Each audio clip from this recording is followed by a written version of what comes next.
Ayan, bago namin bubuksan ito mga kahayahay, ay gusto muna naming magpasalamat ng sobra-sobra kay Nanay Mia at Lolo. Talagang sobrang ano nyo ma'am, sobrang napaka mapagbigay. Talagang walang tigil at walang sawa na nagabigay sa amin, tumutulong sa amin. Maraming salamat Nanay Mia at Lolo, naway pandalangin namin na humaba pa ang buhay ninyo at lalo pa kayong pagyamanin.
Hello po mga kananay.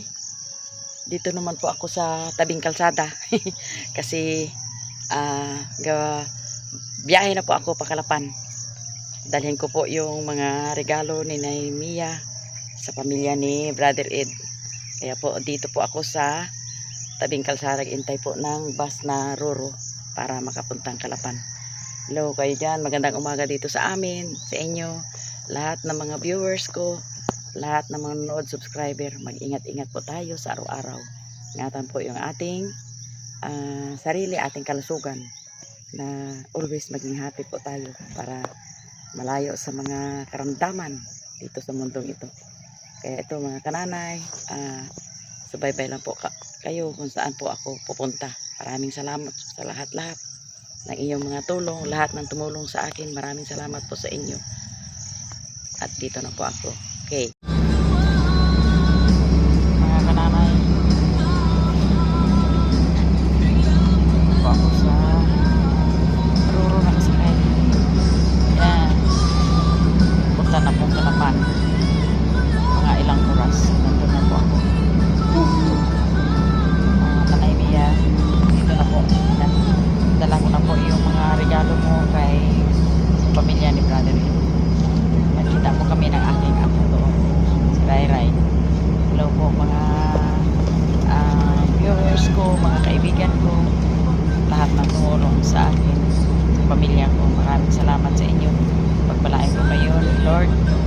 Bigyan pa na maayos na kalusugan at mahabang buhay. Okay.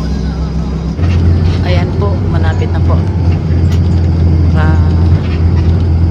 Dating sa Robinson sa Kalapan.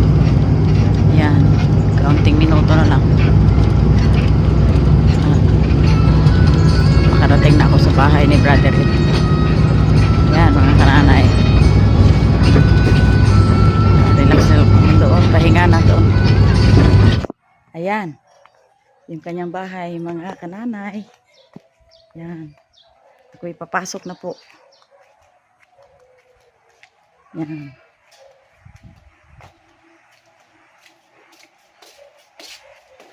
Tao po. Ang lola, dito na. Ayun. Wala dito ang kanyang tatay at nanay, ang papa at mama sa opisina. Ang kasama lang. Hi, Rai Rai. Ay. Yan. Ayos. Uy, pipit, natumba. Yun. Ang kasama lang niya ay ang kanyang taga-alaga, si Mire. Ayan. Oh, kumusta Rai? Bibi, ano yan ang ginagawa mo? Ha? Ayun, naglalaro si Bibi. Aba, kumain ka muna. Kumain ka na. Uy, ano? Ha? Ayan. Salamat kay God at ligtas ako sa biyahe ko. Ayan. Anong oras na? Ang oras na ay 12:15 ng tanghali. Yan po. Anong ulam nyo, Mer? Ah, isda? Wow, isda. Ha? Gulay. Yan. Kakain muna siguro ako bago mapahinga muna dahil pagod sa biyahe mga kananay. Yan, anong ulam nila? Ayun, gulay. Gulay. Yan. Mga kananay, kain po tayo. Pang ulam ko, oh. Yun. Bulang lang na papaya with saluyot. Ang ulam po ay isdang galunggong sa amin tawagin. Kain tayo. Yan. Kamusta po kayo dyan, mga kananay? Kasalukuyang tanghali dito sa amin. Yun. Kain muna si kananay bago magpahinga muna. Pagod sa biyahe.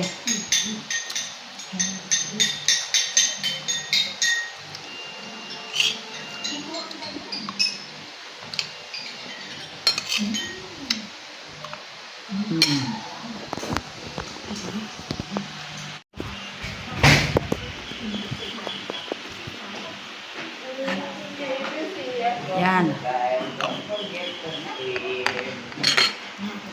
Ayan, si Brother Ed umuwi na. Aroy, katawag siya. Abo, tuwang-tuwa si Ray-Ray. Ray-Ray, tuwang-tuwa ka git. Aroy. Tuwang-tuwa si Ray-Ray eh. Hi, Ed. A crocodile, don't forget to scream. Oh, musta? Hello mga kananay. Dito na ako. Break time. Nag-una ako Tubig ni Bibi. Oo. Walang tubig. Okay. Kain tayo. Sige, sige. Ayan po mga kananay, pagdating ko dito, pagtapos ng kain, ito po. Naghanda na po si Ed sa kwarto ko ng unan at higaan. Ito na po, yung aking kwarto. Ayan.